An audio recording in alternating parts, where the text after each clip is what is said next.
Profesor en la Universidad de La Sabana, Colombia, y también es profesor en cursos de la Academia de la Magistratura. Él nos va a compartir un poco sobre el principio del Estado Social de Derecho. Le damos la bienvenida, doctor, y muchas gracias por su presencia en esta ocasión. Muchas gracias por la presentación gentil, por la amabilísima invitación que me cursó el taller de Derecho Constitucional de esta prestigiosa Universidad Nacional Mayor de San Marcos. Yo le felicito sinceramente la actividad que llevan a cabo como grupo que promueve no solamente la difusión del saber jurídico, sino también el diálogo, ¿no?, entre profesores distintos, entre concepciones también distintas del derecho. Eso no hace más que decir, y muy bien, de ustedes, y desde luego no hace más que aumentar la calidad de los productos que ustedes como institución promueven, no solo entre sus asociados, que ya es bastante meritorio, sino también hacia afuera. Pues yo les felicito muy sinceramente, les agradezco muy profundamente esta oportunidad que me dan para poder conversar sobre un asunto que hoy, posiblemente por las circunstancias especialísimas que nos ha correspondido vivir, está en la reflexión académica y no académica. Hoy parece ser que frente a una serie de retos extraordinariamente singulares, todos volteamos nuestra mirada hacia el Estado y reclamamos que éste efectivamente cumpla con todos esos retos de un modo por lo menos suficiente. Y nos preguntamos posiblemente en qué medida el calificativo de social que la Constitución le ha impregnado al Estado peruano, en qué medida, digo, eso reclama una especial, no solamente diligencia, sino también compromiso social por parte de quienes tienen que decidir cómo afrontar estos retos. El Estado Social de Derecho, aunque así suele ser presentada con ese nombre, esta categoría, me parece que el punto de partida no es Estado Social, sino que el punto de partida ha de ser el Estado de Derecho. Y el Estado de Derecho tiene luego una serie de acepciones que se le adhieren y que le agrega una cierta singularidad. Por eso voy a empezar y posiblemente el grueso de mi exposición, posiblemente no, de hecho el grueso de mi exposición va a estar destinada a esta categoría, al Estado de Derecho. Pienso que si se entiende bien lo que significa y las consecuencias que de ahí pueden derivarse del Estado de Derecho, allanará mucho el camino y simplificará mucho las dificultades que puedan haber para entender el calificativo de social que pueda ser asignado al Estado. De modo que en la parte final de mi exposición me abocaré ya más específicamente a ese significado, luego de haber estudiado el Estado de Derecho, a ese significado del término social que la Constitución peruana le asigna al Estado peruano. Entonces habrá como dos grandes momentos, ¿no? El Estado de Derecho y luego el Estado social. Vayamos entonces con el Estado de Derecho. Una definición básica de Estado de Derecho puede ser mostrada en los términos siguientes, ¿no? Una comunidad política en la que tanto los poderes públicos como los particulares conducen sus decisiones y actuaciones según los cauces jurídicos, según los cauces que el derecho pueda señalarles. Este concepto no es precisamente el concepto con el que esta categoría ve la luz, ¿no?, con el constitucionalismo clásico. El Estado de Derecho nace para enfrentar la arbitrariedad del poder, nace para enfrentar el absolutismo y someterlo precisamente a las reglas jurídicas. De modo que inicialmente esta categoría estuvo destinada a someter, no a todos, solo a los poderes públicos, particularmente al monarca, a una serie de exigencias provenientes del derecho. Voy a decirlo así en general, del derecho. Luego lo concretaré. Con el tiempo, el Estado de Derecho como concepto se ha ensanchado para también abarcar a los particulares. De modo que un Estado es uno propio de derecho cuando es posible señalar, decir, afirmar que en tal Estado, tanto gobernantes como gobernados, se conducen según las reglas jurídicas reconocidas, ¿no? Según las reglas jurídicas reconocidas. Y para apreciar mejor la modalidad de Estado de Derecho en el que hoy, especialmente Occidente, ¿no?, pretende vivir, particularmente el Perú, veremos que también la Constitución peruana trae esos fundamentos, conviene mostrar que, o conviene, conviene enfrentar conceptualmente el llamado Estado legal de derecho con el Estado constitucional de derecho. Desde un punto de vista abstracto, el nombre de legal o de constitucional que se pueda reconocer a un Estado de derecho parece que viene impregnado muy decisivamente por aquello que es considerado como primera fuente de juridicidad y consecuentemente aquello que prácticamente agota lo que es derecho. Aunque esto es simplificar mucho, me parece que puede servir para tener una idea general. En el Estado legal de derecho, el significado que se tiene de derecho prácticamente equivale al de la ley. Mientras que en el Estado constitucional de derecho, el concepto de derecho se construye a partir de la Constitución. Y destinaré unos minutos, porque no hay mucho tiempo, a plantear esta pregunta e intentar resolverla. ¿Es posible hablar de un Estado convencional de derecho en el que el derecho equivalga a los tratados internacionales sobre derechos humanos y a su interpretación vinculante, y a la interpretación vinculante que de ellos puedan establecer los órganos, los tribunales internacionales? Para el caso peruano, la Convención Americana sobre Derechos Humanos y la interpretación que de ella haga la Corte Interamericana. Algo me gustaría, por lo menos brevemente, decir sobre este punto. Enfoquemos entonces, en primer lugar, cotejemos, enfrentemos, digo conceptualmente, estas dos modalidades. El Estado legal de derecho del Estado y el Estado constitucional de derecho. En el Estado legal de derecho, la primera fuente de juridicidad, con un matiz que ahora diré, es la ley. ¿Ya? Es la ley. En el Estado legal de derecho existe la Constitución, ¿ya? Pero la Constitución está concebida solo para regular la producción normativa, particularmente la ley. Diríamos, en ese punto, la primera fuente de juridicidad no es la ley, sino la Constitución. En ese punto del nacimiento, solo en ese punto del nacimiento. La Constitución del Estado legal de derecho, entonces, organiza los poderes públicos, particularmente atribuye competencias de producción normativa, y en ese punto la Constitución es verdadera norma.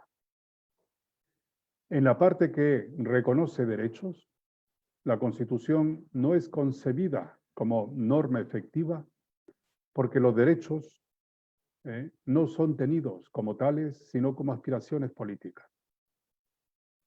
La ley, que es fruto del Parlamento, quienes son representantes del pueblo, es la ley finalmente quien juridificará, cumpliendo las exigencias de producción normativa previstas en la ley, es la que finalmente juridificará esos contenidos políticos que trae la Constitución, referido a derecho, ¿no?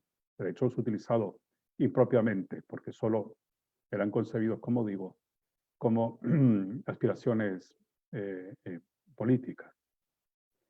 Entonces, la Constitución del Estado legal de derecho vincula solo en la parte que organiza los poderes públicos, particularmente en esa parte destinada a la producción normativa. Me parece, el concepto de Kelsen, norma normarum, norma de normas, norma que regula la producción de las demás normas.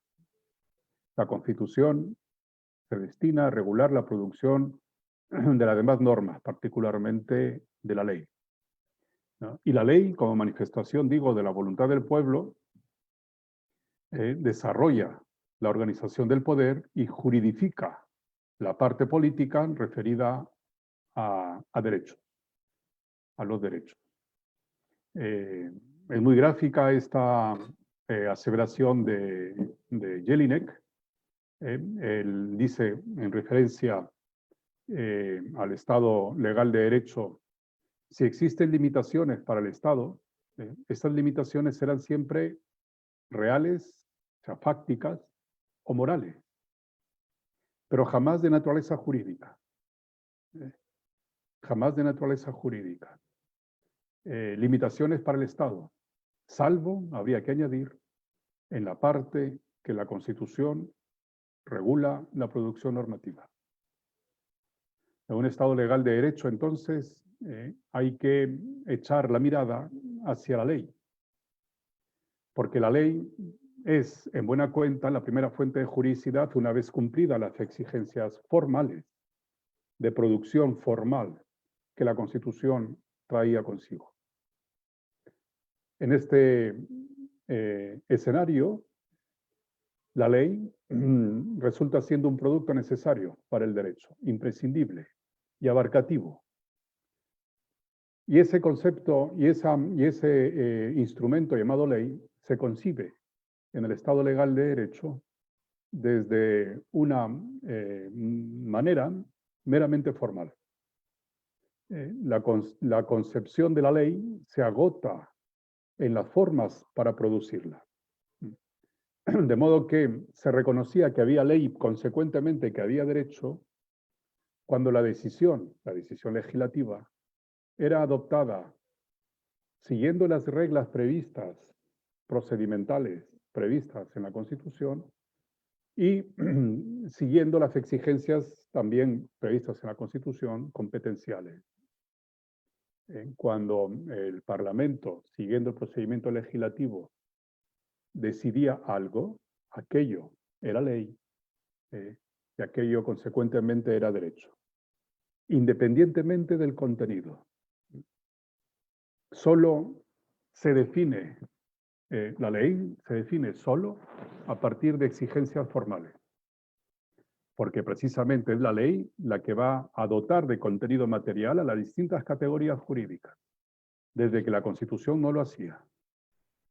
La Constitución solo, insisto, en el mejor de los casos, regulaba de modo esencial los poderes públicos y establecía las competencias normativas, productoras de normas. Claro, así, vistas las cosas, cualquier contenido legal, cualquier contenido legal era derecho. Siempre insisto que haya cumplido con las formas.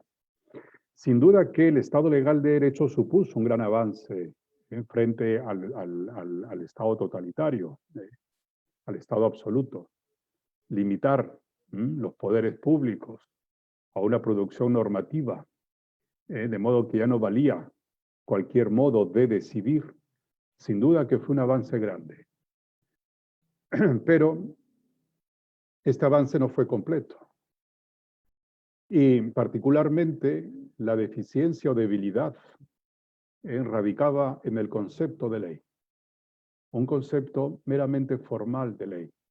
Es decir, podía pasar como derecho no solo existente, sino eficaz e incluso sancionable su incumplimiento, decisiones que hoy no aceptaríamos.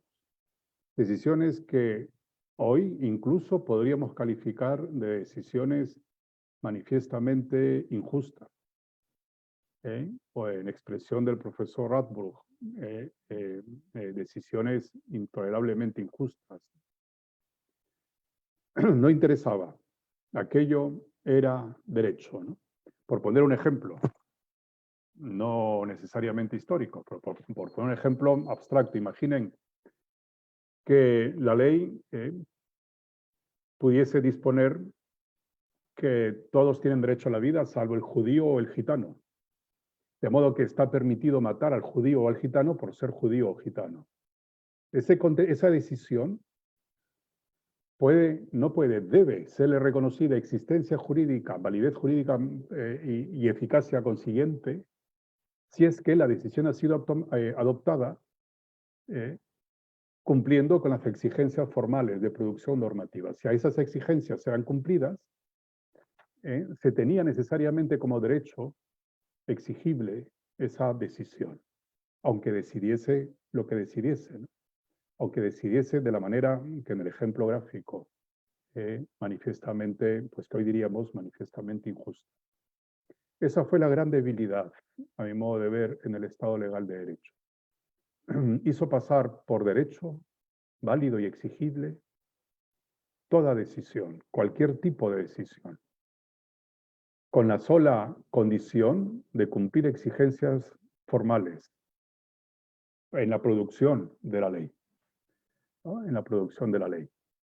Sin negar, insisto, no hay que negar el gran avance que supuso el Estado legal de derecho respecto de lo que en ese momento había, ¿no? Respecto de lo que en ese momento había. Y estas aporías en las que incurría el Estado legal de derecho, pues trajo consecuencias muy nefastas, ¿no? La Segunda Guerra Mundial es un punto de inflexión en ese sentido. Llegamos como género humano en Occidente y en Europa Occidental particularmente a niveles de deterioro extremadamente intensos, ¿no? Como género humano. Y a partir de ahí se vio la necesidad, pues, de repensar las bases del derecho y consecuentemente del modo cómo se somete el Estado al derecho, cómo sometemos los poderes públicos al derecho. En este caso, en el Estado legal de derecho, los poderes públicos se sometían a cualquier tipo de decisión o se reclamaba que se sometiesen a cualquier tipo de decisión con la única condición, insisto, de que tal decisión haya cumplido determinadas exigencias formales. Frente a esa modalidad que reclamaba modificación, se plantea esta otra, el Estado constitucional de derecho, como un avance, ¿no? Como una superación de las deficiencias en las que había incurrido el Estado legal de derecho. En el Estado constitucional de derecho, la primera fuente de juridicidad efectiva ya no es la ley, sino la Constitución. Y la Constitución se define a partir de dos elementos. La Constitución del Estado Constitucional de Derecho es una Constitución que reconoce y regula de modo básico exigencias de justicia material, que viene a conformar el contenido material de la Constitución, la parte dogmática de la Constitución. Y además, toda ella, no solamente la parte en la que regula la producción normativa, sino que toda ella, también la parte referida a derechos, es plenamente normativa, vincula de modo efectivo. Este es un concepto material de Constitución. Y es, a mi modo de ver, la gran diferencia, el concepto material, con el Estado legal de derecho, el concepto material. Pienso que un Estado legal de derecho no habría posiblemente incurrido en las deficiencias que incurrió con un concepto material de ley. Con un concepto material de ley que permitía reconocer como existente a una ley, no solo con base en sus exigencias formales. Una ley que cumplía las exigencias, bueno, primero había que reconocer la existencia, ¿no? de exigencias materiales de justicia, probablemente habría supuesto que el Estado legal de derecho no incurriese en las aporías en las que incurrió.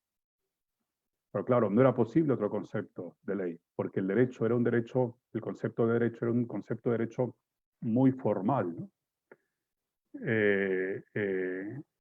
ustedes sabrán, en la teoría pura del derecho, la construcción de ese mega edificio conceptual de Kelsen es estrictamente formal. Muy lógico, muy coherente, muy imponente, pero formal. No había espacio para principios, valores, para lo que hoy reconocemos como contenido material de justicia, ¿no? Diríamos, entre comillas, eso ensuciaba al derecho como ciencia, porque la hacía indeterminada, ¿no? La hacía imprecisa. Y el concepto, como ustedes bien saben, de la ciencia en la modernidad es el cientificismo, ¿no? El conocimiento exacto, no el conocimiento probable. Y ese modo de entender la ciencia, pues, anuló la razón práctica finalmente, ¿no? De modo que lo existente y consecuentemente lo verdadero era lo demostrable, no lo concluible por no lo que se concluía por la razón, sino lo demostrable. La ciencia matemática tenía una posición muy sobresaliente y se quiso asemejar el derecho a esa ciencia matemática, ¿no? Porque si no el derecho era menos ciencia. Y entonces se le quitó al derecho todo contenido relacionado con categorías materiales de justicia, ¿no? Que siempre hubo y se mantuvo en la tradición del common law de Inglaterra, ¿verdad? Pero bueno, el concepto de constitución en el Estado constitucional de derecho es un concepto material. Se define a partir de exigencias de justicia material, ¿ya? Que como luego diré, viene representada por la dignidad humana y por los derechos humanos, y que reclama también un concepto material de derechos humanos para poder operar con esta Constitución en un Estado constitucional de derecho, ¿no? Y entonces la normatividad también, ¿no? La normatividad plena de la Constitución. La Constitución también es norma en la parte que reconoce derechos. Esto reclama un concepto singular de derechos, ¿no? Porque no todo concepto de derecho fundamental permite concluir su normatividad, ¿no? Pero bueno, sobre eso volveré. Entonces, estos dos elementos, ¿ya? Que conforman el concepto de constitución como primera fuente de juridicidad en el Estado constitucional de derecho, y la ley como un producto normativo que hace depender su validez, tanto formal como material, de los contenidos de la Constitución. Ahora el parámetro de validez de la ley ya no solamente es el procedimiento y la competencia del órgano, previsto en la parte orgánica de la Constitución, sino que también dependerá de que la ley se ajuste a las exigencias de justicia material, ¿no? Que la Constitución reconoce y regula. De modo que la ley vale o valdrá solo y será eficaz solo si se produce según los procedimientos previstos en la Constitución y el contenido de la decisión que adopte la ley se condice con las exigencias de justicia material reconocidas en la Constitución. Este es el gran cambio, ¿ya?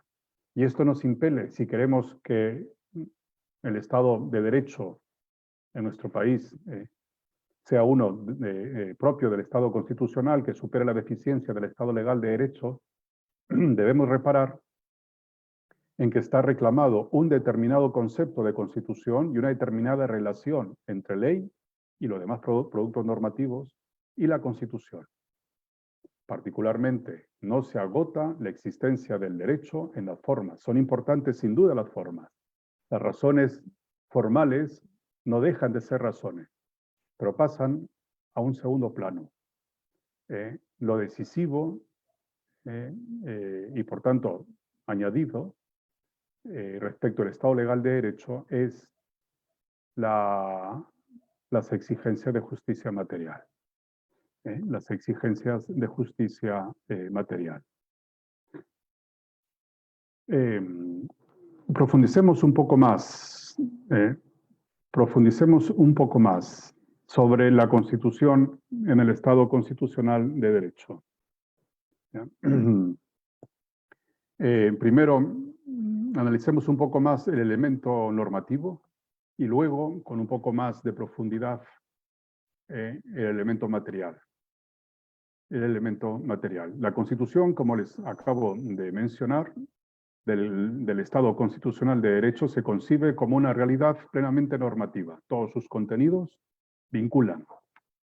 Y vinculan tanto a los poderes públicos como a los particulares. Los destinatarios de los contenidos normativos son tanto los poderes públicos como los particulares. Y atendiendo al contenido de la Constitución, ¿ya? En la propia Constitución, la parte referida a la organización de los poderes públicos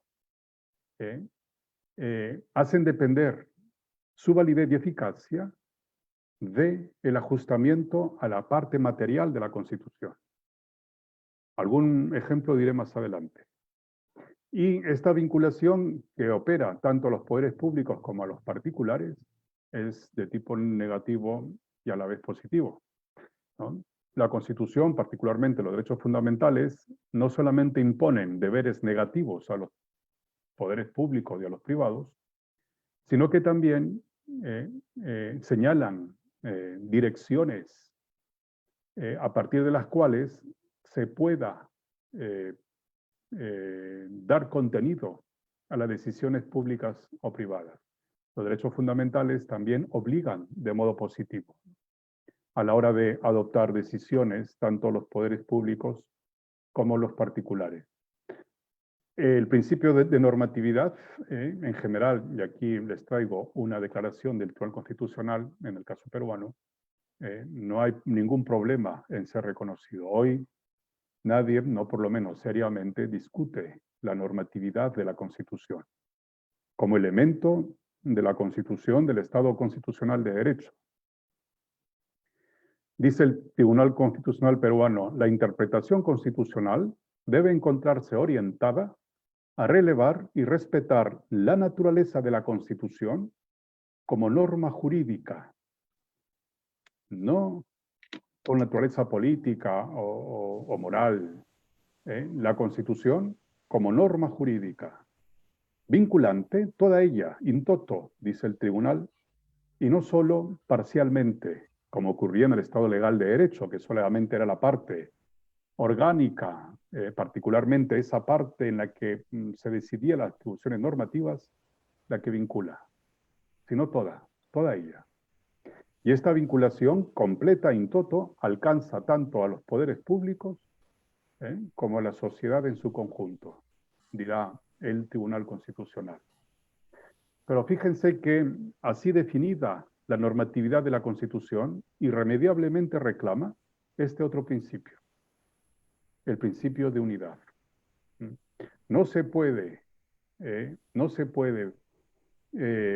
favorecer la normatividad de la Constitución de espaldas al principio de unidad. Solo se podrá hacer efectiva la normatividad de la Constitución de la mano con el principio de unidad, según el cual la interpretación de la Constitución, dice el Tribunal Constitucional, debe estar orientada a considerarla como un todo armónico y sistemático, a partir del cual se organiza el sistema jurídico en su conjunto. La Constitución recoge una sola y gran voluntad del constituyente. Esa voluntad expresada en enunciados lingüísticos distintos. Para el caso peruano, 206, 204 más otras disposiciones, enunciados lingüísticos, artículos. Pues todos esos artículos de la Constitución deben ser interpretados como conformantes de una unidad, como condición incluso lógica para poder asegurar la normatividad de la Constitución. Porque si a la Constitución le hacemos decir algo y su contrario a la vez, entonces ambos contenidos constitucionales no podrán ser aplicados conjuntamente. Y habrá que sacrificar un contenido constitucional para hacer posible la eficacia del otro contenido constitucional. Y sacrificar contenido constitucional es sacrificar la Constitución. y sacrificar la Constitución es menoscabar su principio, o, perdón, menoscabar su normatividad. La principal consecuencia, por tanto, que del principio de unidad debe ser reconocida es esta obligación del intérprete, ¿no?, de no concluir dos normas contrarias de la Constitución, en la Constitución, a partir de dos disposiciones distintas. Está prohibido, se diría, concluir dos normas contrarias entre sí a partir de dos disposiciones constitucionales diferentes. Si se hiciese, se rompe el principio de unidad e irremediablemente se rompe el principio de normatividad. Y cada vez que la Constitución es menos eficaz, será menos Constitución, por lo menos menos Constitución propia de un Estado constitucional de derecho. Se parecerá cada vez más a la Constitución propia del Estado legal de derecho, con las aporías y deficiencias que ya les mostré.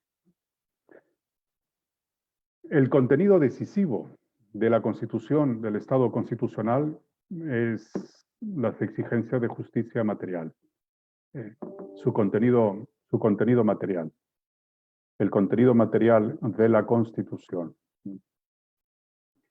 Y el contenido material de la Constitución, de modo general, está conformado por el valor de la persona, su dignidad, y está conformado por los derechos humanos.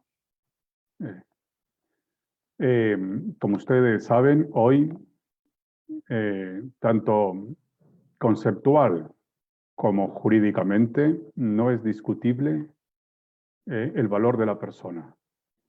La persona vale como fin en sí misma, ¿no? Y ese valor le da contenido a su dignidad. El valor siempre alude a una dignidad. El valor de la persona es ser fin en sí misma, ¿no?, por lo que es. Valer por lo que es. Y esto conforma su dignidad. Por ahora solo muestro este concepto general. Cuando estudiemos este aspecto de la Constitución peruana, profundizaré un poco más. El otro elemento de las exigencias de justicia material que hacen a la Constitución del Estado constitucional son los derechos humanos, ¿no? Como les dije, está reclamado un concepto material de derechos humanos porque, no solo porque la Constitución del Estado constitucional es una Constitución definida desde parámetros también materiales, sino porque precisamente a partir de la incorporación en el derecho de exigencias materiales, se diferencia el Estado de Derecho del Estado legal de derecho. Se diferencia el Estado constitucional de derecho del Estado legal de derecho. De modo que si operamos con un concepto meramente formal de derechos humanos, nos acercaremos como Estado de Derecho a asemejarnos cada vez más al Estado legal de derecho. Si de lo que se trata es de superar las deficiencias, las aporías en las que incurrió el Estado legal de derecho, conviene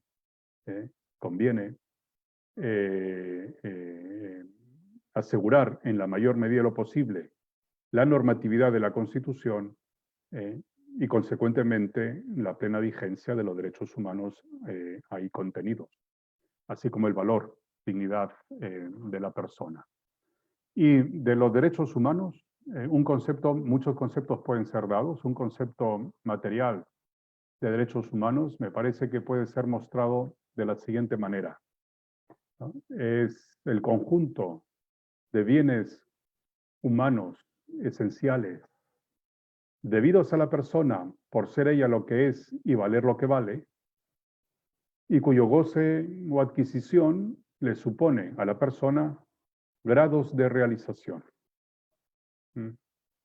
Grados de realización. Me parece que ese es un concepto de tipo material porque hace depender la existencia y el alcance del derecho humano desde la persona, desde lo que ella es y consecuentemente desde lo que ella, por ser lo que es, vale. Un concepto formal de derechos humanos haría depender la existencia del derecho de las formas, por ejemplo, a la hora que el constituyente decide sobre ellos, o de meros aspectos externos, no de contenidos esenciales internos, ¿no? Estoy pensando ahora en el concepto de principio del profesor Alex, mandato de optimización, sin un punto material de referencia, solo un derecho que se hincha, ¿no? Se hincha porque incorpora en su contenido cualquier situación que cumpla, en palabras del profesor Bernal Pulido, que cumpla por lo menos una característica gramatical en el reconocimiento de tal derecho. Por ejemplo, la libertad de expresión se hincha, su mandato de optimización se ensancha, porque dentro de ella cabe todo lo que sea expresiones. Hay ahí el cumplimiento de un elemento gramatical. La libertad de expresión da derecho a emitir expresiones. Todo tipo de expresiones. Por eso, un tal concepto formal de derecho fundamental, que al final, como luego explicaré, los derechos fundamentales son los derechos humanos constitucionalizados, el derecho fundamental reclama que se adopte como metodología que tiene un contenido prima facie primero, en principio, y luego un contenido definido. Ese tipo de conceptos, pienso, esos conceptos de tipo material, tienen una serie de deficiencias. Esos conceptos de tipo formal, perdón, tienen una serie de deficiencias. Es necesario, me parece, trabajar con un concepto material, también, no solo de constitución, sino también de derechos humanos. Este contenido material de justicia, como le llama también el profesor Zagrebleski, estas exigencias de justicia material, preexisten a la decisión del legislador. El legislador no crea el valor de la persona. El legislador constituyente, ni tan siquiera el legislador constituyente crea el valor de la persona. No crean los bienes humanos. Los bienes humanos existen jurídicamente, son adeudados, son debidos, en la concepción clásica del jus, ¿no? Como la cosa debida. Los bienes humanos son debidos por el ser y valor de la persona, no por la decisión del constituyente. Entonces, la labor del constituyente frente a esas exigencias de justicia material no es crearlas, es reconocerlas y regularlas de modo básico, de modo esencial, sin desnaturalizarlas. Ese es el papel llamado a cumplir el constituyente. Reconocer las exigencias de justicia para regularlas de modo básico, de modo esencial. Y entonces, el constituyente tiene aquí un límite, que no es, a mi modo de ver, solo un límite moral, es también un límite jurídico. Si el constituyente regula en contra de estas exigencias de justicia, no solo incurre en inmoralidad, incurre en injusticia. Y jurídicamente ha de ser tenida como inválida, si es extremadamente injusta, pues sin necesidad de que el controlador de la constitucionalidad lo declare. Y si no es de ese tipo, pues habrá que esperar a una declaración de inconstitucionalidad por parte del controlador. Y efectivamente, por mostrar solo algunas declaraciones que positivan las preexistentes exigencias de justicia material, pues la Ley Fundamental de Bonn, el artículo 1.1, dispone lo siguiente: la dignidad humana es intangible. Respetarla y protegerla es obligación de todo poder público. Aquí está constitucionalizando, reconociendo, por tanto, en la Constitución, ese primer elemento de exigencia de justicia material representada por la dignidad humana. Y dice de ella, primero, que es intangible, es decir, la persona, por valer lo que vale, por ser lo que es decir, la persona es fin en sí misma, vale por ser lo que es, siempre valdrá de tal modo, o mejor, valdrá de tal modo siempre que sea lo que es. Es decir, mientras exista, no tiene otro modo de valer más que como fin, porque ese valor le viene del ser, de lo que es. Y consecuentemente tiene carácter absoluto, no es excepcionable, no es sacrificable. En términos del constituyente alemán, es intangible. El valor de la persona no se sacrifica, ¿no? El valor de la persona no se excepciona, es absoluto. Siempre vale como fin. ¿Ya? Y también, y a partir de aquí, se ha de reconocer, y lo reconoce el constituyente alemán, que los poderes públicos tienen la posición de medio al servicio de la persona. Si la persona vale como fin, los poderes públicos no pueden valer como fin, valen como medio. Por eso, respetarla y protegerla, ¿no?, a esa dignidad humana y a la persona, consecuentemente, de quien se predica tal valor, es obligación de todo poder público. De todo poder público. Así se constitucionaliza ese primer elemento, dignidad humana, en la Constitución alemana. Y en el apartado 2 del artículo primero, el constituyente alemán dice: el pueblo alemán, por ello, reconoce, no crea, reconoce los derechos humanos, los reconoce. Y son tales derechos humanos inviolables, es decir, intangibles, no excepcionables. Los derechos humanos no se sacrifican, ¿no? Por eso esas doctrinas que plantean sacrificios en los contenidos constitucionales de los derechos fundamentales, los derechos humanos finalmente son derechos humanos constitucionalizados, no parece construirse sobre bases por lo menos dogmáticas correctas. Si la persona vale como fin supremo, si la persona vale de modo absoluto y los derechos humanos le son inherentes por ser lo que es y valer lo que vale, pues los derechos humanos o derechos fundamentales son también intangibles, inviolables, no excepcionables, no sacrificables, ¿no? Como fundamento, dirá el constituyente alemán, de toda comunidad humana, de la paz, de la justicia y de la justicia en el mundo. Y de la justicia en el mundo. El constituyente español, algo semejante ha establecido. La dignidad de la persona, dice, los derechos que le son inherentes, el libre desarrollo, y destaca, ¿no?, el libre desarrollo de la personalidad, el respeto a la ley y los derechos de los demás, son fundamento del orden político y de la paz social.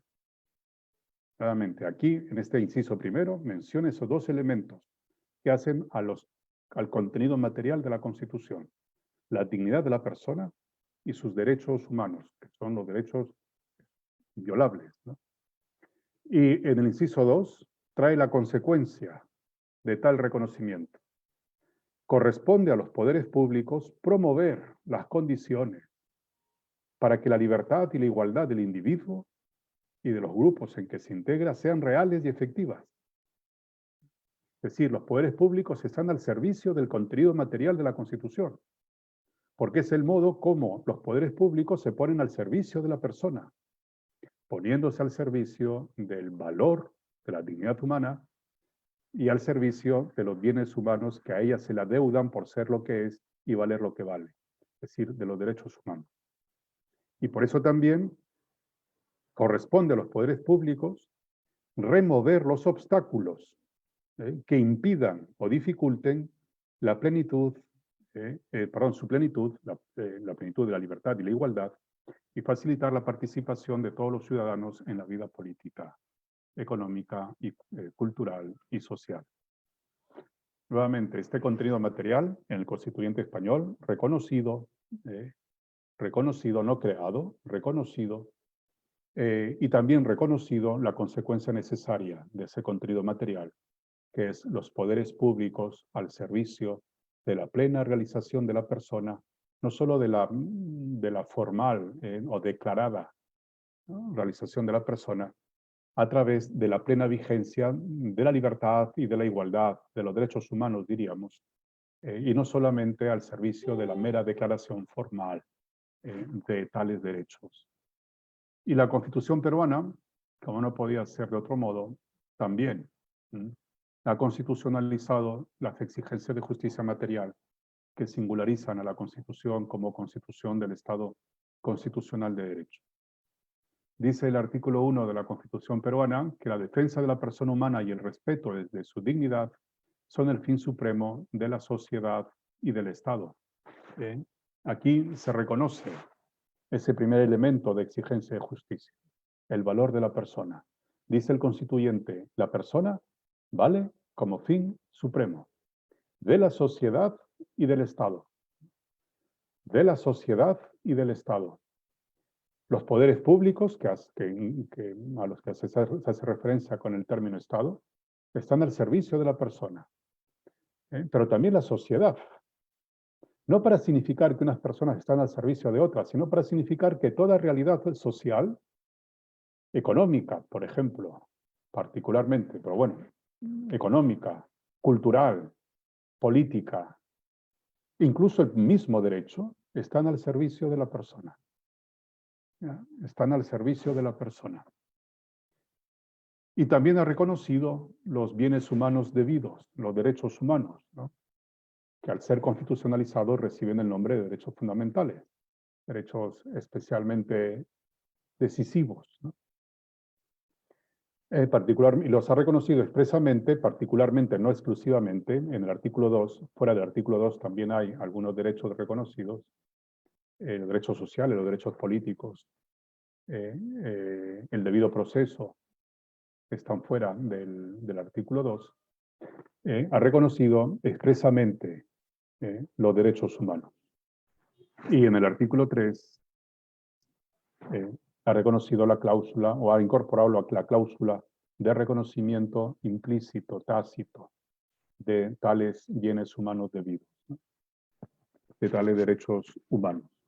Y en el artículo 44, tuvo que irse hasta allá el constituyente peruano, ha reconocido la consecuencia necesaria de esas exigencias de justicia, que es el sometimiento de los poderes públicos a el valor de la persona, a sus derechos humanos, ¿no?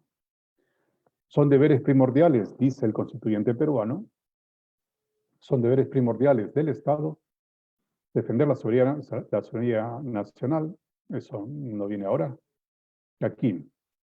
Son deberes primordiales del Estado garantizar la plena vigencia de los derechos humanos. Garantizar la plena vigencia de los derechos humanos. Es decir, el constituyente peruano se pone al servicio de la persona, que vale como fin supremo, el Estado vale como medio, se pone al servicio de la persona, poniéndose al servicio de sus derechos humanos. Se sirve a la persona sirviendo a sus derechos humanos. Por eso el Estado tiene la obligación de promover la plena vigencia, no la vigencia parcial, no la vigencia sacrificada, no la vigencia dependiendo de cualquier otro tipo de cualquier condicionamiento, sino plena. Ese es el deber, garantizar la plena vigencia de los derechos humanos, como un modo, insisto, que tiene el Estado de servir a la persona. Y en el artículo 43 le dice a esos poderes públicos que tiene tal deber esencial, que el Estado peruano es un Estado social. Es un Estado social. Es un Estado social. Detengámonos un poquito más, porque conviene hacerlo de cara a lo que finalmente permitirá definir al Estado social de derecho. Detengámonos un poco más en el valor de la persona desde la Constitución peruana, ¿ya? Desde la Constitución peruana. Como les mostré, el constituyente peruano ha dicho que la persona vale como fin supremo. Pero no pierdan de vista que algo tiene un valor, en el caso de la persona tiene un valor, que proviene del ser. Primero se es, luego se vale. Por eso tiene sentido hablar de la persona como fin en sí mismo. En sí mismo hace alusión al ser, a la naturaleza humana, a la esencia humana. La persona vale como fin supremo por ser lo que es. ¿Ya? Si fuese de modo distinto, no valdría, quizás no, sino definitivamente no valiese como fin supremo. No valiese como fin supremo. Consecuentemente, es fin en sí misma la persona. Mientras sea lo que es, tiene tal valor, lleva consigo tal valor y todas las consecuencias que de tal valor se desprenden. ¿De acuerdo? En palabras del Tribunal Constitucional, la persona humana no pierde su derecho a la dignidad, diríamos, no pierde su valor de fin supremo, por el hecho de encontrarse en una determinada circunstancia económica, social, religiosa, cultural, educativa. Todos valemos como fin supremo por ser lo que somos. No por nuestra condición económica, no por nuestra condición social, no por nuestra creencia religiosa, no por los contenidos culturales que abracemos, no por nuestro nivel de conocimiento o de educación. No. Todos valemos exactamente lo mismo, ¿ya? Y lo mismo es el máximo valor. No lo olviden, ustedes y yo somos lo más valioso que hay en esa comunidad política, somos fin supremo, ¿ya? Somos lo más valioso que hay por lo que somos, ¿ya? No por lo que tenemos, no por lo que sabemos, etcétera, por lo que somos. Entonces, va intrínsecamente adherido el valor al ser. Siempre que se es, se vale de esa manera. ¿Ya? Se vale de esa manera. Y este valor también, como les decía, es un valor absoluto, no se puede excepcionar ni sacrificar, y el Tribunal Constitucional así también lo ha dado a entender, ¿no? La dignidad proscribe la posibilidad de que la persona, al margen de la situación concreta en la que se encuentre, pueda ser concebida como objeto del Estado. O como objeto de otras personas. La persona no puede, en ningún caso, bajo ninguna circunstancia, bajo ninguna razón, ¿ya? Por muy razón de Estado que fuera, no puede ser convertida de fin supremo a medio o instrumento al servicio de los poderes públicos o al servicio de otros particulares, de otros privados. Esto reclama, también como ya les advertía, la necesidad de un concepto material de derechos humanos, que es el que aquí, que es el que les propongo, el que ya les adelanté hace unos minutos. Los derechos humanos, entendidos como bienes humanos debidos, esenciales, que brotan de la naturaleza, de la esencia de la persona, debidos a la persona por ser lo que es y valer lo que vale, y cuyo goce o adquisición le supone grados de realización. Si hubiese más tiempo, aquí habría justificado con cierta profundidad este concepto, a partir de esta triada conceptual. Necesidades humanas esenciales, bienes humanos esenciales, derechos humanos. La persona es una realidad imperfecta que tiende a la perfección, es decir, esencialmente titulariza necesidades humanas que por esa razón pueden ser calificadas de esenciales. Piensen ustedes en la intimidad. Todos me parece que estamos en condiciones de reconocer que necesitamos, por ser lo que somos, un espacio propio donde desplegar nuestra singularidad, ajeno ese espacio al interés de terceros. Y lo reconoceríamos más profundamente como necesidad si nos ponemos en el supuesto de que una cámara, ¿no? Ese ojo del gran hermano nos siguiese las 24 horas del día, ahí donde vamos.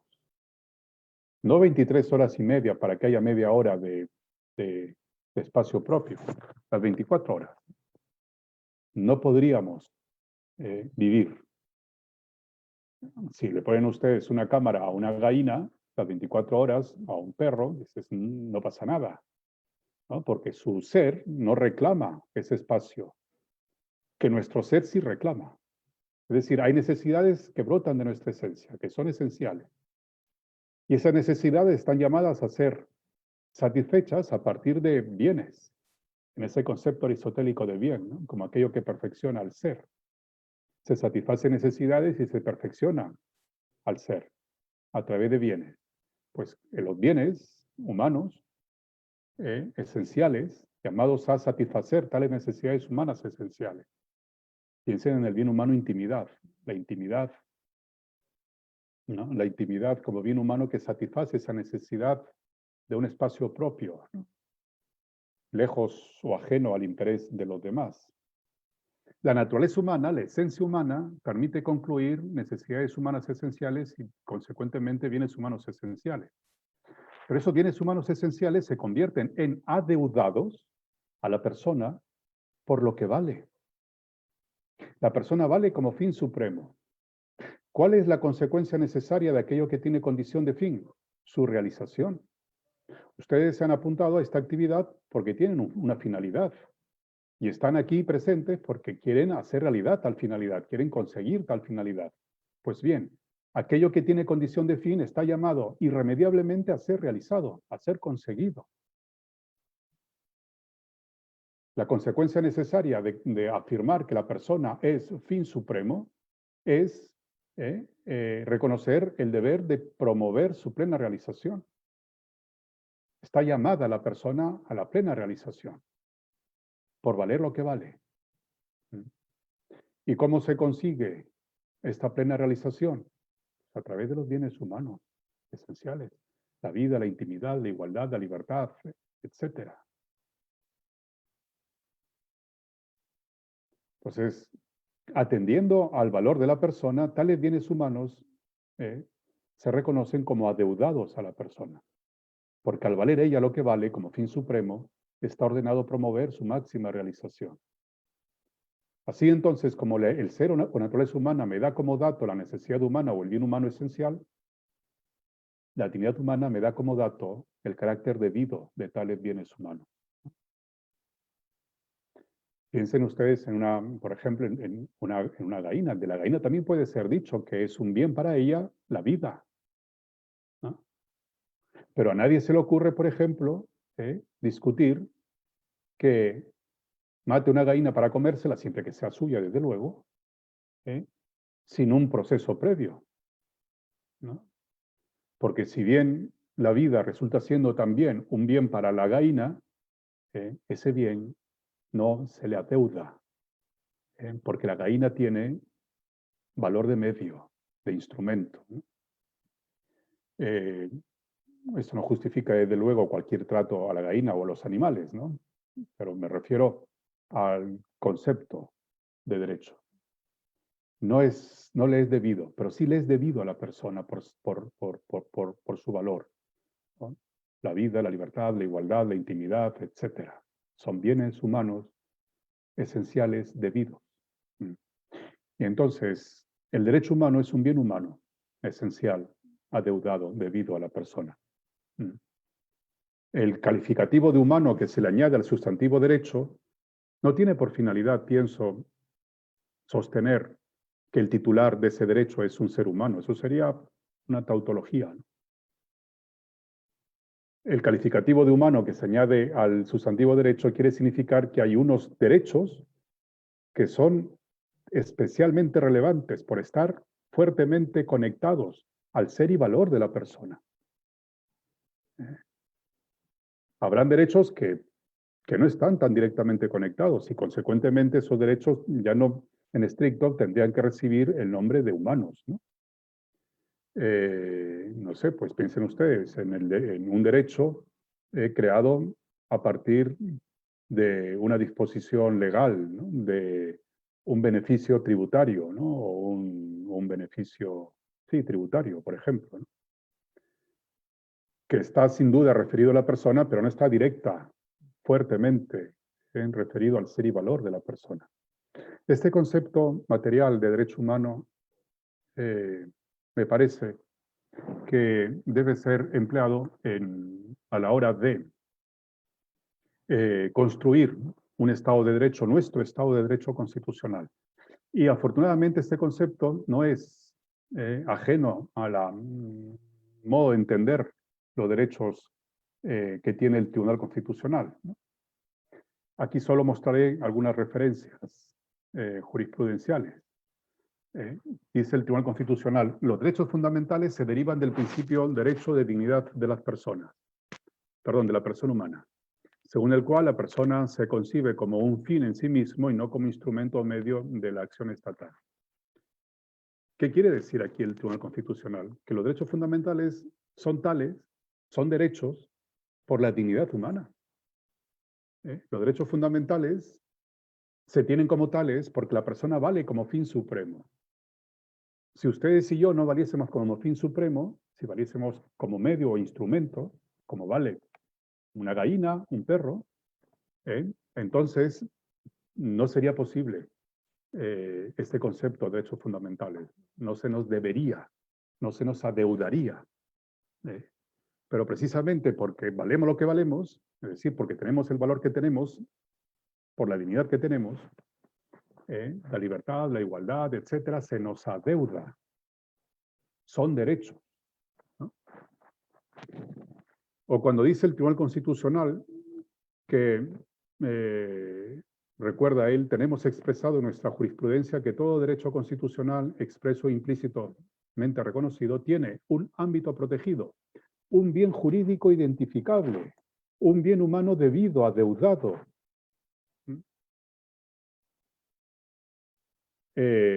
Todo derecho constitucional, todo derecho fundamental tiene un ámbito protegido, un bien jurídico. Bien jurídico. Lo jurídico es lo debido. El derecho, el jus, lo debido, la cosa debida, bien jurídico, bien debido, bien humano, debido.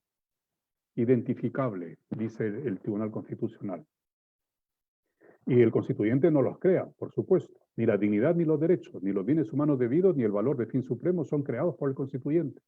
Los reconoce para regularlos de modo básico. La persona humana, por su dignidad, por valer lo que vale, e implícitamente por ser lo que es, porque vale lo que vale, al tener la naturaleza que tiene derechos anteriores a la sociedad y al Estado, inmanentes a sí mismo.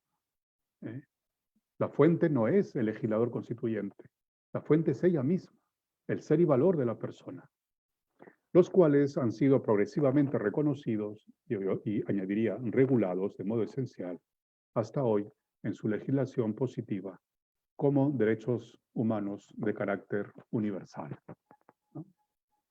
Como derechos humanos de carácter universal. Una vez que esos bienes humanos debidos a la persona por ser lo que es y valer lo que vale se positivan en la Constitución o en el Tratado Internacional, pero vamos a hacer el razonamiento respecto de la Constitución, tales derechos humanos suelen identificarse con el nombre de derechos fundamentales. Son fundamentales para la persona, también para la comunidad política, pero también para la persona, porque provienen de un enlace fuerte y directo de lo que ella es y vale. Los derechos fundamentales son derechos humanos constitucionalizados. Son bienes humanos debidos que han sido reconocidos y regulados de modo básico en la Constitución. Dice el Tribunal Constitucional, un derecho tiene sustento constitucional directo cuando la Constitución ha reconocido explícita o implícitamente un marco de referencia que delimita nominalmente el bien jurídico, el bien humano debido, susceptible de protección. Es decir, existe un baremo de delimitación de ese marco garantista que transita desde la delimitación más abierta a la más precisa.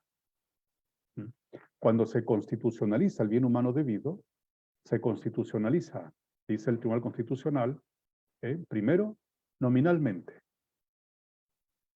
y luego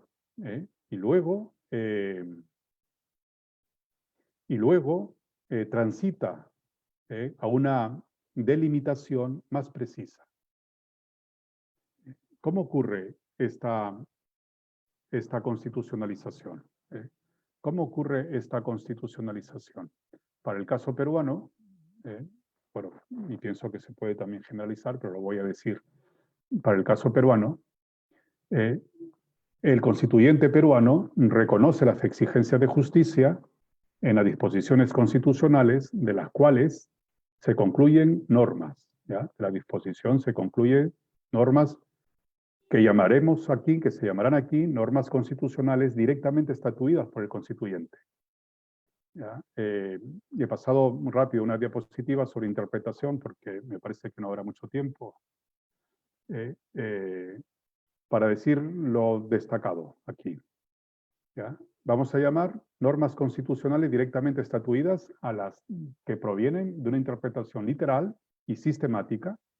El profesor Alexis solo propone una interpretación literal, pero habrá que añadir la interpretación sistemática desde el principio de unidad de la Constitución, de las distintas disposiciones de la Constitución, de modo que la norma constitucional directamente estatuida viene a representar la voluntad del legislador constituyente. ¿Ya? ¿Cómo constitucionaliza la voluntad del legislador constituyente? ¿Cómo constitucionaliza las exigencias de justicia material? En primer lugar, ¿ya? Las constitucionaliza a través de normas constitucionales directamente estatuidas de máximo grado de indeterminación normativa, que son las normas que se limitan a mencionar el nombre del bien humano.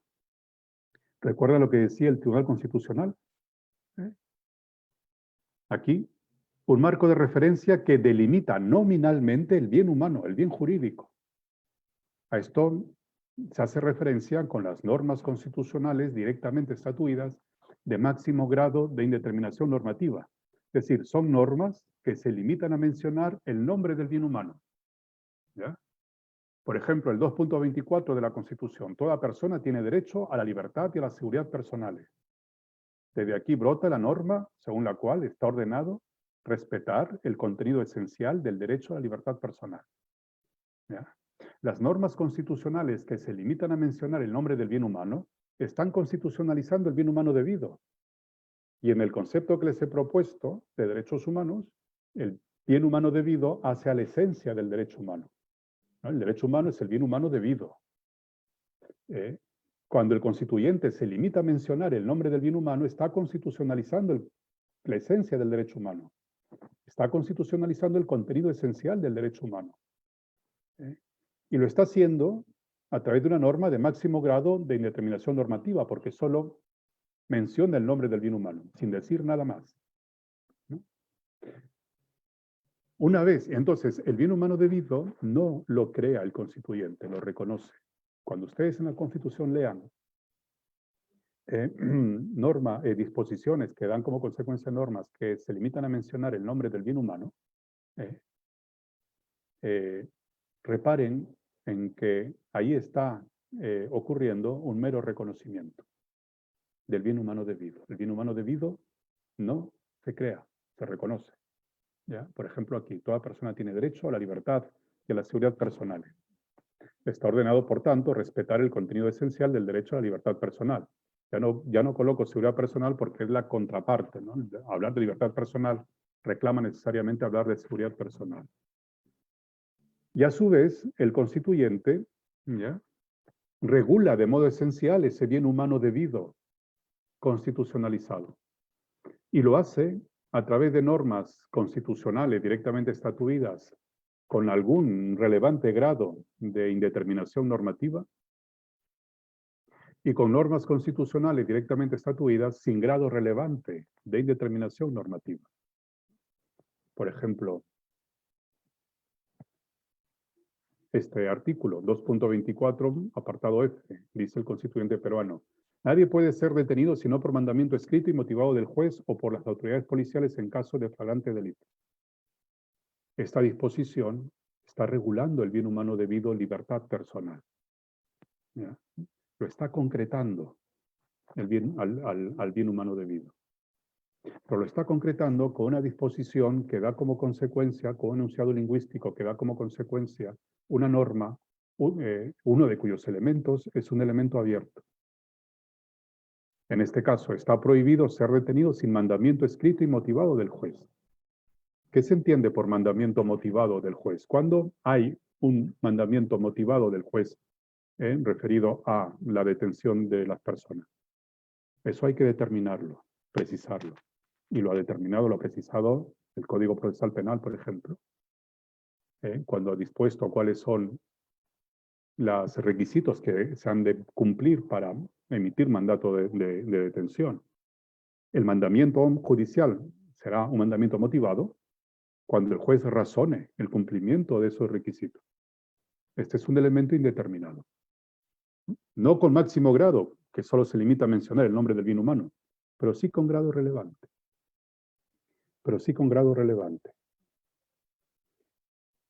Y también regula el bien humano debido, el constituyente, con normas sin grado relevante de indeterminación normativa.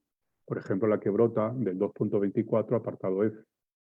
Está ordenado poner al detenido a disposición del juzgado correspondiente dentro de las 48 horas, ¿no?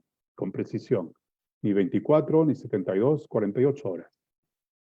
Entonces, las normas directamente estatuidas con relevante grado y sin relevante grado son regulación de las normas de máximo grado de indeterminación normativa. Las de máximo grado se limitan a mencionar el nombre del bien humano, constitucionalizan el contenido esencial. Y ese contenido esencial resulta concretado por este tipo de normas. En ese tipo de normas, el constituyente ya no reconoce, sino crea. Y hay, a mi modo de ver, una labor de creación. En esa regulación esencial. No es una regulación ex novo, desde luego. Tiene que ser una regulación que se ajuste al objeto concretado, al bien humano debido. ¿No? Al bien humano debido. Y aquí viene, y es a lo que me parece va a ser también importante en un Estado social de derecho, reconocer que las exigencias de justicia material,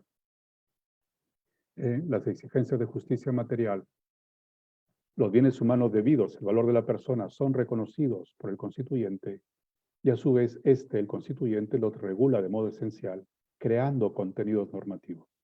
No solamente reconociendo, sino creando contenidos normativos.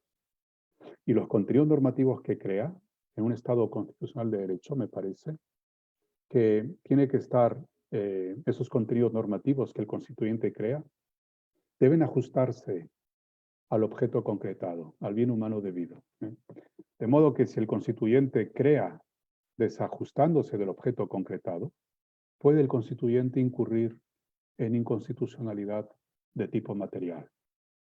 El constituyente, si concreta desajustadamente un bien humano, imaginen que el constituyente dice, todos son iguales, y más abajo dice, los analfabetos no podrán decidir cuántos hijos han de tener. Tendrán que pedir autorización al Ministerio de la Población. Está concretando el derecho a la igualdad para predicarlo de una situación concreta de los analfabetos. Pero lo está concretando mal.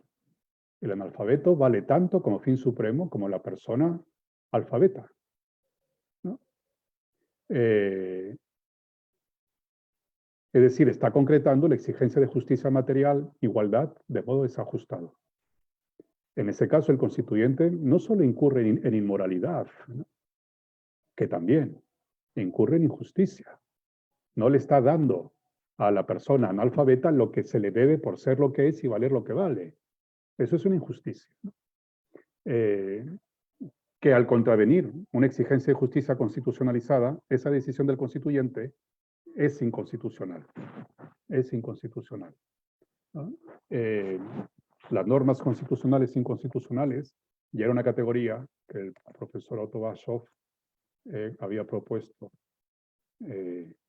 y que cobra verdadera, me parece, significado en la base del significado de Estado constitucional de derecho.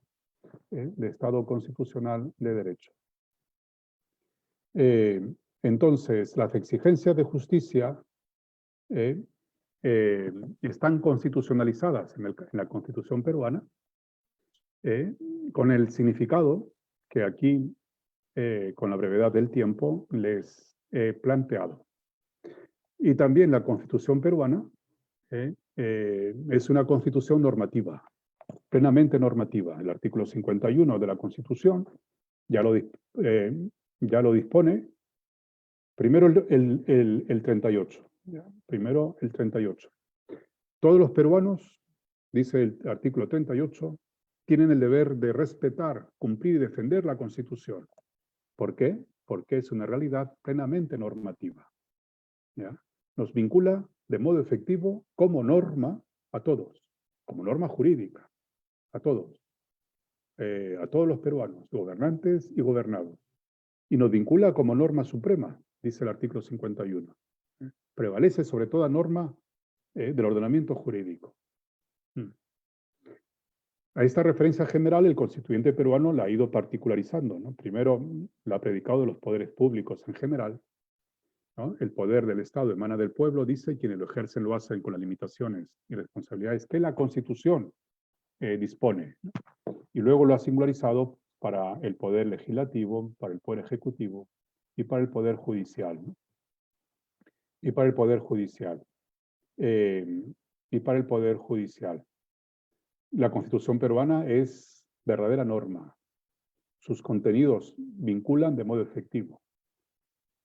Hay que destacar especialmente sus contenidos de exigencia de justicia material. Vinculan al constituyente y de abajo, y así hacia abajo, a todos los poderes públicos y a todos los particulares. ¿Ya? Vinculan. Esta es la gran diferencia con el Estado legal de derecho. ¿De acuerdo? Si nos alejamos de este punto diferenciador, nos estaremos acercando a la modalidad de Estado legal de derecho. ¿Ya? No creo tener demasiado tiempo para atender, si acaso lo hay después en las preguntas, lo atenderé, el Estado convencional de derecho. Quiero pasar ya al Estado social de derecho. En este marco, que era irremediable atenderlo, ¿ya? Porque el Estado social de derecho tiene un significado dependiendo del concepto de Estado de derecho, ¿ya? Que se tenga. El Estado constitucional de derecho, tal como aquí les he propuesto entenderlo, prácticamente le da contenido, y habría que añadir solo algún elemento, al Estado social. Al Estado social. El Estado primero es Estado de derecho y a continuación es Estado social, porque incorpora las estructuras propias del Estado de derecho hacia el Estado social, las hace efectivas. ¿Ya? Todo esto que se ha dicho en el Estado social, todo esto que se ha dicho del Estado de derecho, reclaman efectividad en un Estado social. Veamos. El Estado social de derecho aparece como una respuesta al Estado legal de derecho, así como el Estado constitucional aparece como una respuesta al Estado legal. En el Estado liberal de derecho, como ustedes sabrán, fruto nuevamente del pensamiento de la modernidad, ¿no? Hobbes, Descartes, etc. La persona es concebida como individuo, ¿no? Y consecuentemente como autonomía, porque lo que le hace al individuo es la autonomía, ¿no? La persona concebida de modo natural es pura libertad. Luego se obliga cuando convive con otros, pues en palabras de Hobbes, pues, a ese famoso contrato social en el que cede espacio de su libertad a condición de ganar algún espacio de seguridad. Pero la persona es individuo, es autonomía, es libertad pura. Es libertad pura. Y reclama, consecuentemente, que se le reconozca como tal a esos espacios. En el Estado liberal de derecho este fue su punto de partida, ¿no? Como decía Carl Schmitt, ¿no? Los derechos fundamentales se reconocerían como tales solamente aquellos que pueden valer como anteriores y superiores al Estado, ¿ya? Aquí nos podemos asemejar con el Estado legal de derecho, si se quiere, perdón, con el Estado constitucional de derecho. Pero vean, a continuación viene la diferencia. Solo aquellos que pueden valer como anteriores y superiores al Estado, aquellos que el Estado no es que otorgue con arreglo a sus leyes, sino que reconoce y protege como dados antes que él, y en los que solo cabe penetrar en una cuantía mesurable, en principio, y solo dentro de un procedimiento regulado, porque la persona es, de modo natural, es libertad. Estos derechos fundamentales no son, según su sustancia, bienes jurídicos. El concepto que les he propuesto para el Estado constitucional de derecho es los derechos humanos son bienes jurídicos, son bienes debidos. No son, según su sustancia, bienes jurídicos, sino esferas de libertad. Esferas de libertad. Hobbes, ¿no? De las que resultan derechos y precisamente derechos de defensa. Existen, según esta concepción, antes que el Estado. Claro. No reciben su contenido de ley alguna, ni con arreglo a leyes, o dentro de los límites de las leyes, describen el ámbito incontrolable, en principio, de la libertad individual. El Estado sirve para su protección y encuentra en ella la justificación de su existencia. La protección del sujeto, de sus libertades, ¿no? Que son anteriores al Estado, pero que los derechos son eso, libertades.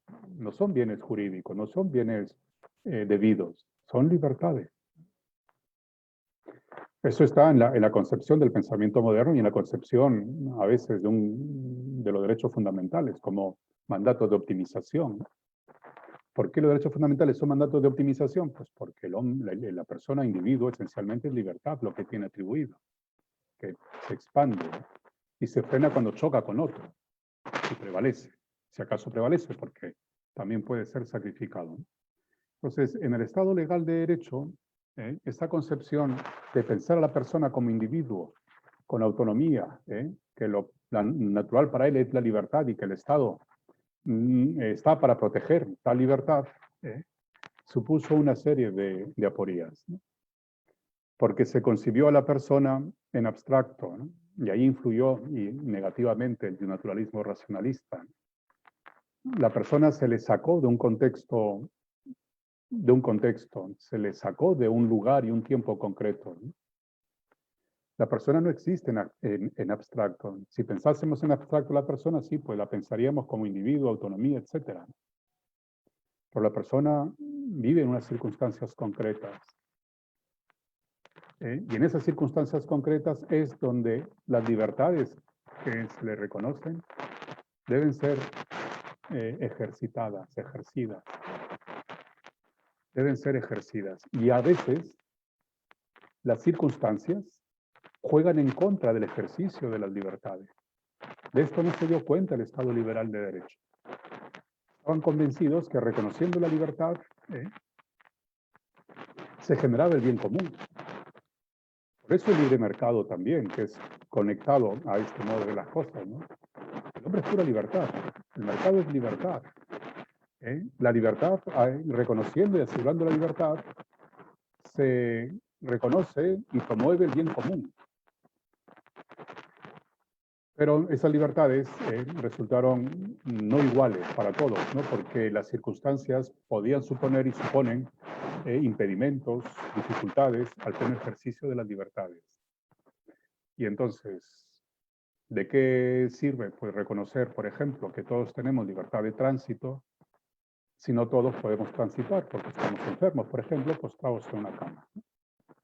Para el Estado liberal de derecho era suficiente con reconocer la libertad de tránsito, porque descontextualizaba a la persona, no la colocaba en un concreto contexto, y por tanto ignoraba que las circunstancias podían jugar en contra de la plena vigencia de las libertades. De modo que la igualdad era meramente formal, también la libertad, porque era solo podía ser ejercido por quienes podían prácticamente ejercerlo, no por todos. Y entonces estas aporías pues necesitaban ser superadas y en respuesta a ellas aparece el Estado social de derecho. Para introducir la necesidad de pensar a la persona en un contexto social, en unas concretas circunstancias, y advertir que tales circunstancias juegan en contra del ejercicio de las libertades y obligar a los poderes públicos a ayudar a las personas a superar las dificultades u obstáculos que las circunstancias representen para el pleno ejercicio de las libertades. Ese es el aporte del Estado social, que se condice con el Estado constitucional de derecho, ¿verdad? Porque ahí se concluía que la persona, que vale como fin supremo, está llamada a la plena realización. Todas las personas, porque todas valen lo mismo. De todas, de ustedes y de mí, de todas, está ordenado promover la máxima realización posible. Y para conseguir la máxima realización posible, el Estado se compromete a ayudar, a intervenir para ayudar a que las libertades sean plenas, sean gozadas por todos, ¿no? En la mayor medida de lo posible. Y por eso se le llama al Estado para ayudar a la persona a que las circunstancias concretas no puedan suponer una dificultad, un impedimento al ejercicio pleno de las libertades. El Estado ya no se limita a abstenerse o a intervenir solo como derecho de defensa o asegurar derecho de defensa. Ahora el Estado interviene también con prestaciones materiales, de salud, de educación, etc. Pero en la lógica esta, ¿no? En la lógica de promover la plena vigencia de los derechos humanos como modo de asegurar la plena realización de las personas, de todas ellas. De todas ellas. Y este modo de concebir al Estado social de derecho también está presente en la jurisprudencia del Tribunal Constitucional. Ya hace bastantes años el Tribunal Constitucional sostuvo que el Estado social y democrático de derecho no obvia los principios y derechos básicos del Estado de derecho, tales como la libertad, la seguridad, la propiedad privada, la igualdad ante la ley. El Estado social de derecho no significa la negación de las libertades, significa la potenciación de las libertades para todos, ¿ya? Para todos. Antes bien, dice el tribunal, pretende conseguir su mayor efectividad. La mayor efectividad de la libertad, la seguridad, la propiedad privada, etc. De eso se trata en el Estado social de derecho. No de negar las libertades, sino de hacerlas reales y efectivas para todos. El Estado social, seguirá diciendo el Tribunal Constitucional y Democrático de Derecho como alternativa política frente al Estado liberal, asume los fundamentos de este. La persona como individuo, también como individuo, no solo como individuo, pero también como individuo. La persona como autonomía, no solo como autonomía, pero también como autonomía y consecuentes libertades. Asume los fundamentos del Estado liberal, pero además le imprime funciones de carácter social. Pretende que los principios que los sustentan y justifican tengan una base y un contenido material. Aquí material en el sentido de fáctico, ¿no? Y es que la libertad reclama condiciones materiales, condiciones fácticas, lo que le decía, las circunstancias mínimas para hacer factible su ejercicio. De esto va el Estado social de derecho, de hacer realidad las libertades, los derechos humanos, como medio para promover la plena realización de la persona. Y advierte supuestos jurídicos. El Tribunal Constitucional. El fenómeno jurídico no puede ser concebido en el Estado social de derecho como una regulación de características estrictamente formales, efectivamente. ¿Pero por qué? Porque el Estado constitucional de derecho reclama de contenido de justicia material, reclama de principios, de valores, de derechos humanos. La plena realización de la persona no se consigue solo atendiendo a la forma. Se consigue también atendiendo las exigencias de justicia material. Un Estado social de derecho encuentra su plenitud dentro de un Estado constitucional de derecho. Fuera de las coordenadas de un Estado constitucional de derecho, el Estado social de derecho, en el mejor de los casos, no va a ser plenamente eficaz. Y en el peor de los casos, será la excusa para arruinar un país, ¿no? El sistema jurídico derivado de esta modalidad está dual, trasciende la regulación formal y apareja las exigencias de sus contenidos axiológicos, valores, principios.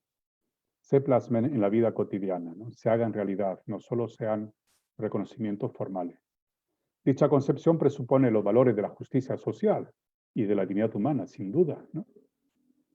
Justicia social, primero, dignidad humana, valor superior, supremo de la persona, que reclama a que todas ellas sean tratadas de igual manera, de forma tal que se promueva de todas ellas la máxima realización posible. Eso es justicia social. La justicia social no propone anular libertades, anular derechos. La justicia social lo que propone es que esas libertades, esos derechos sean gozados por todos.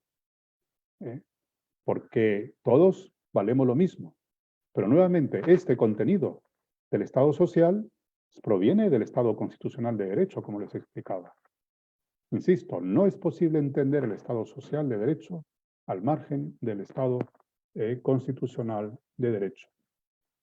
Y el papel que juega la dignidad humana es decisivo, sin duda, ¿no? Es decisivo. En ese intento de hacer de la igualdad una realidad, igualdad en la goce efectivo de los derechos, igualdad que supone una vinculación negativa, pero también positiva, del legislador, ¿no? Con los derechos fundamentales, de forma tal que los poderes públicos sean capaces de revertir las condiciones de desigualdad, es decir, ayudar a que las circunstancias no hagan desiguales en el goce de los bienes humanos debidos a quienes somos esencialmente iguales, las personas, por valer, por ser lo que somos y por valer lo que valemos. Y en este contexto, y para terminar, los derechos sociales, los clásicos llamados derechos sociales, se convierten, son irremediablemente, afortunadamente irremediablemente, también exigencias de justicia material, son derechos humanos. La salud, la educación, el trabajo, se convierten en bienes humanos debidos a la persona por ser lo que es y valer lo que vale. Y justifican derechos humanos. Otra cosa es saber a qué da derecho un derecho humano, de libertad o social, ¿no? ¿A qué da derecho el derecho a la salud? En circunstancias de normalidad y en circunstancias como de esta pandemia, ¿no? ¿A qué da derecho el derecho a la educación? En circunstancias de normalidad o en circunstancias como esta pandemia. A lo que dará derecho, sin duda, viendo el caso concreto, a lo que dará derecho, sin duda, es a algo que no genere desigualdad. Porque la base del Estado social es libertades para todos, de modo efectivo y en la mayor medida de lo posible. Me dieron 1 hora y 40 para hablar, yo tengo 4 y 40, y termino entonces de esta manera lo que traía por contarles esta tarde. Termino nuevamente agradeciendo la invitación, como al inicio la formulé, felicitándolos, y añadiré algo, pidiendo disculpas, pidiendo perdón, por probablemente haber corrido en alguna parte de la exposición, exigido por las circunstancias, no exigido por la estrechez de tiempo para abordar estos asuntos que son tan decisivos. Muchas gracias. Quedo a disposición de sus preguntas o comentarios. Muchas gracias a usted, doctor. Ha sido una exposición bastante clara, más bien bastante precisa, como siempre. Tenemos una pregunta en la transmisión de Facebook Live. El señor Lucho Macedo nos pregunta: si el fin supremo de la sociedad y el Estado es la persona humana, ¿cómo debe hacerse efectivo los derechos a la salud, a la educación, acceso a la justicia, etcétera?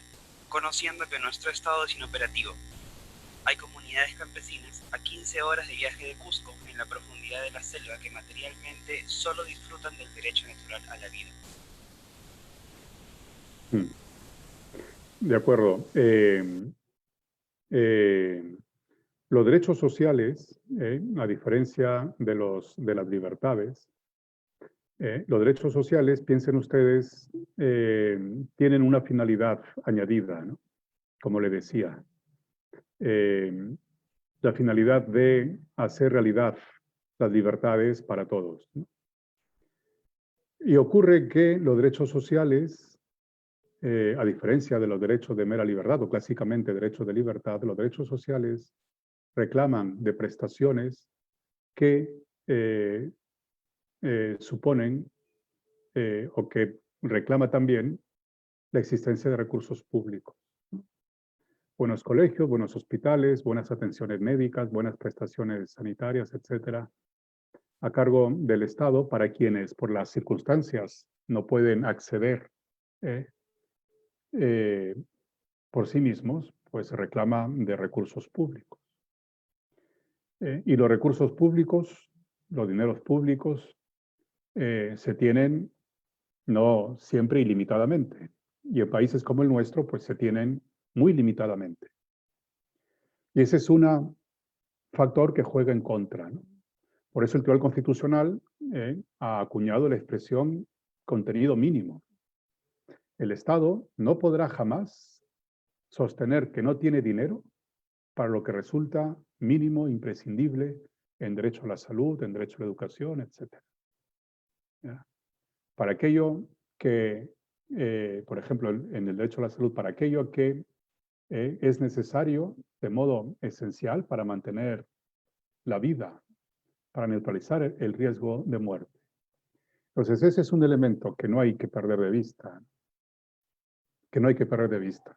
Y por desgracia, a ese elemento hay que añadirle, en realidades como la nuestra, que los que han estado encargados de promover el bien común, los que han estado encargados de ejercer los poderes públicos para promover la plena libertad y la igualdad de las personas, pues o normalmente o han sido incapaces o han sido corruptos, ¿no? Salvando excepciones, que son muy pocas, por desgracia. Pues eso también juega en contra. Yo aquí lo que les he mostrado son unos poderes, como propuesta teórica, es unos poderes públicos al servicio de la persona, ¿no? Que saben generar recursos para poder efectivamente atender necesidades de las personas, que saben gestionar honradamente los escasos recursos públicos. Pero esa formulación, a la hora de ejecutarla, tendría que ejecutarse siendo lo más leales posibles, ¿no? Con esa formulación. Pero a la hora de ejecutar pasa lo que pasa, ¿no? Que no siempre se tiene el dinero, o cuando se tiene el dinero, pues no se sabe cómo emplearlo debidamente, y en el peor de los casos, pues se emplea corruptamente, ¿no? Y entonces tenemos la sociedad que tenemos, y tenemos el país que tenemos. Otras comunidades políticas que posiblemente tengan un poco más de recursos públicos o menos grado de corrupción, la igualdad es más real. Las libertades pueden ser ejercidas más plenamente por un mayor grupo de personas. Es decisivo a quién encargamos el ejercicio de los poderes públicos, porque los poderes públicos existen para estar a nuestro servicio, ¿no? De la persona como fin supremo y de sus exigencias de justicia material. Salud, educación, pero también libertad, propiedad, etc. Y ahí es donde este país, por desgracia, ha fallado y mucho, ¿no? Como decía el señor Macedo, pues no hay que buscar demasiado para fijarnos que en esta comunidad política los niveles de desigualdad son muy notorios. Lastiman los niveles de desigualdad. Lastima la propia concepción del género humano, ¿no? Y que hay comunidades que están prácticamente olvidadas también, eso es una realidad. ¿Pero qué reclama esto? Pues lo de siempre, reconocer que hay mucho por hacer. Siempre hemos reconocido que hay mucho por hacer. Y siempre hemos hecho muy poquito, como ciudadanía y también desde los poderes públicos. Si hubiéramos hecho más, probablemente el panorama fáctico fuese muy distinto, ¿no? ¿Cómo hacer? Pues los distintos, yo solo puedo decirlo de modo general, ¿no? Los distintos operadores políticos, jurídicos, tienen que cumplir con sus deberes, ¿no? Y ayuda al cumplimiento de esos deberes tener muy claro Estado de Derecho, en qué consiste, para qué está, qué significado tiene, qué consecuencias trae consigo, y para qué está también el calificativo de social en un Estado, dicho por el propio constituyente, Estado social, en una comunidad política como la nuestra. Pero a veces nos olvidamos de todo eso. La Constitución está solo para lo que está, ¿no? Para muy poquito, por desgracia, en nuestro país. Yo respondería de esa manera la pregunta que se me ha formulado. Muchas gracias, doctor. La siguiente pregunta, y bueno, sin perjuicio de que en su comentario inicial había manifestado que, como posteriormente se tocará sobre la economía social de mercado, se iba a reservar un poco tocar ese tema, pero la siguiente pregunta tiene que ver un poco sobre eso. Marco Antonio Flores Ticona pregunta, ¿podría considerarse que el modelo de economía social de mercado adoptado por la Constitución del 93 ha atenuado o resquebrajado los principios del Estado social de derecho? No, a mi modo de ver, no. A mi modo de ver, no. Así como me parece que lo que se condice con el Estado constitucional es un Estado social de derecho, me parece que hay razones para sostener que una economía social de mercado es la que podría encajar mejor en ese contexto. Lo que pasa es que la economía social de mercado me parece que no se ha entendido demasiado bien, ¿no? Yo sé que de aquí ustedes tienen unas conferencias sobre este tema. Me voy a limitar a decir lo básico, ¿ya? Pienso que la economía social de mercado, el punto de partida de una economía social de mercado es una economía al servicio de la persona. Miente aquel que afirma que la economía social de mercado es tal y no advierte de la promoción de la persona y sus derechos. La economía está al servicio de la persona. Dice el constituyente peruano, la persona es fin supremo de la sociedad, de toda realidad social, de toda realidad económica. La persona es el fin, ¿ya? Eso en primer lugar. En segundo lugar, tal y como lo propone el Estado social no significa la negación de las libertades. La economía social de mercado no significa la negación de la libertad económica o de las libertades económicas, ¿no? Lo que sí significa es reconducir esas libertades en favor de las personas, en favor de la plena realización de las personas a través de la plena vigencia de sus derechos humanos, sus bienes humanos debidos, ¿no? Al igual que en el Estado social, ¿no? Que reclama los derechos prestacionales como complemento de las libertades, no como anulación de las libertades. Y esto, en tercer lugar, reclama un Estado más fuerte, una mayor presencia del Estado, pero no para entorpecer las libertades, sino para hacerlas, pero no para entorpecer las libertades en el mercado, sino para hacerlas más efectivas y al alcance de todos, y generar en el mercado también igualdad, no solo formal, sino también real, ¿no? Fáctica.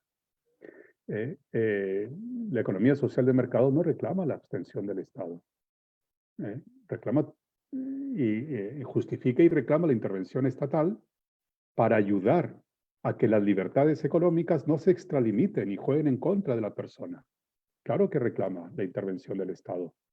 De modo que la economía social de mercado me parece, si se entendiese bien, un mercado que no es pura libertad, pero que es libertad sin duda, con unos objetivos sociales muy claros y el Estado como vigilante de que esos objetivos sociales no sean no solo contradichos, sino que sean también de algún modo promovidos por las libertades económicas, me parece que entendiendo así la economía social de mercado, se pone la economía al servicio de la persona. El Estado cumple el deber de ponerse como medio al servicio de las personas, ayudando a que la economía, las libertades económicas, operen para favorecer la plena realización de las personas. Mucho se podría decir sin duda sobre esto, pero digo, además de la falta de tiempo, hay ahora, entiendo, con con el profesor Alberto, ahí se me fue el apellido, Cruces, la sesión siguiente sobre esto, ¿no? Pero no, mi respuesta es esa, no, yo creo que no menoscaba, pero reclama entender bien los deberes que para el Estado y también para los ciudadanos supone la economía social de mercado. Libertades económicas, pero como en todo ejercicio de libertades, ejercicios razonables, no extralimitados de las libertades económicas. Lo diría de esta manera. Listo, doctor, muchas gracias. Y la última pregunta nos la hace Juan Carlos Ruiz Molleda. Él pregunta, el artículo 88 de la Constitución dice que el Estado apoya preferentemente el desarrollo agrario. ¿Puede pedir judicialmente la elaboración de políticas públicas en favor de la agricultura campesina que hoy día está abandonada?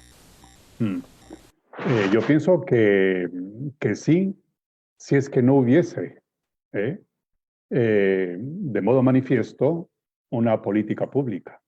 Es decir, el Estado puede incurrir en omisiones injustas, en omisiones inconstitucionales. Si para revertir tal omisión resulta siendo un medio necesario el establecimiento de una política pública concreta, el establecimiento de una política pública, que en el caso de no existir, entonces me parece que sí. Lo que no se podrá exigir al Estado es una concreta política pública, un concreto contenido en tal política pública.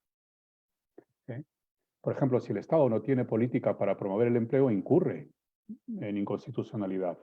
Pero no se le puede imponer un modo de promover la creación de empleo, ¿no? Porque ahí juega la ideología política, y la ideología política que llena los espacios jurídicos ha de ser aquella que venza en elecciones populares, ¿no? En elecciones del pueblo. Porque como ustedes saben, la política no responde, lo jurídico responde a la justicia, ¿no? Se pregunta por lo justo, por lo válido materialmente. La política se pregunta por lo conveniente. Y lo conveniente pueden ser dos respuestas jurídicas válidas. Por eso es posible la convivencia plural en este país, ¿no? Izquierdas, derechas, conservadores, progresistas. ¿Por qué?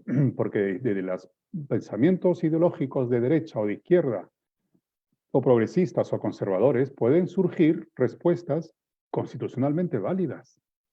En el marco de la Constitución cabemos todos los que promovamos la plena realización de la persona, ¿no? Y entonces, una política de régimen agrario de izquierdas o de derechas son posibles en el marco constitucional. Por eso no se le podrá exigir una concreta política, pero sí que tenga política, ¿no? Pero sí que muestre una política. Y posiblemente lo decisivo venga después, ¿no? Que ejecute tales políticas de una manera que promueva los valores, principios, la consideración de la persona como fin supremo, etcétera, ¿no? Por desgracia, en nuestro país, el ámbito campesino, agrario está, y es una pena, ¿no? Está olvidado. Está olvidado, siempre se dice, ¿no? Que está olvidado, hasta a mí a veces hasta me da vergüenza decir que está olvidado, porque nunca se hace nada, ¿no? O se hace muy poquito, Pero sí, yo respondería que sí. Las omisiones inconstitucionales son injustas y en un Estado constitucional de derecho no deberían de tener eficacia esas omisiones y tendría que el Estado verse impelido, obligado a levantar tales omisiones, a tener un programa de promoción, por ejemplo, del campesinado, sin exigirle, como digo, una concreta dirección en tales contenidos, que pueden ser de izquierda, de derechas, progresistas, conservadores, etcétera. Constitucionalmente válidos, eso sí. Muy bien. Doctor, muchísimas gracias por su ponencia. Una vez más ha sido muy clara, muy precisa y bastante nutrida. Estamos agradecidos por su presencia en esta ocasión. Muchísimas gracias a ustedes. Les animo a que sigan promoviendo este tipo de encuentros y les deseo muchos éxitos. Muchísimas gracias. Muchas gracias a usted y a todos nuestros asistentes en Facebook Live.